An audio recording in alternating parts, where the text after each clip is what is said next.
आज मैं 76 साल का हूँ और 76 साल से मैं इस रास्ते से गुजर रहा हूँ और देख रहा हूँ उर्दू बाज़ार को बदलते हुए। जो इसकी तारीख़ी हैसियत थी वो ख़त्म होते हुए।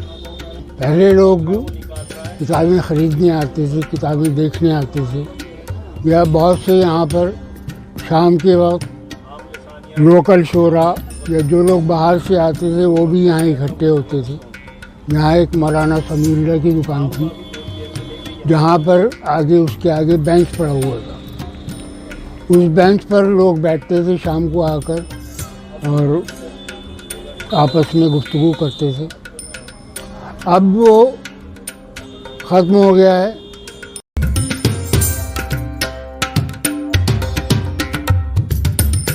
मैं 1971 से आज तक उर्दू बाज़ार में हूँ और तकरीबन 38 साल से मैं मकतबा जामिया में सर्विस कर रहा हूँ।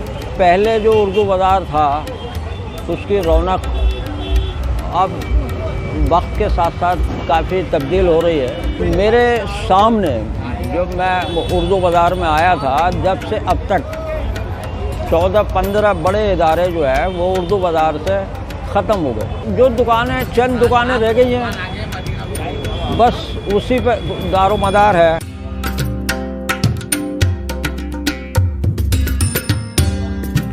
उर्दू बाज़ार आप कह सकते हैं कि चांदनी चौक के साथ ही 17वीं सदी में शुरू हुआ। और चांदनी चौक तो सभी जानते हैं, जहानारा शाहजहाँ की जो बेटी थी उन्होंने शुरू किया था। उर्दू बाज़ार इसलिए पड़ा इसका नाम क्योंकि लाल किला और जामा मस्जिद के बीच में जो एक आर्मी कैंप था, तो उर्दू को लश्करी ज़बान भी कहा जाता है।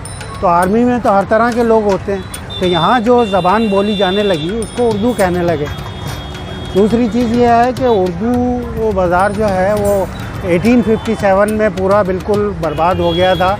अंग्रेज़ों ने इसको बिल्कुल तबाह कर दिया था। लेकिन अब यहाँ पर ज़्यादातर मछली और सीख कबाब और चिकन का दौरा है।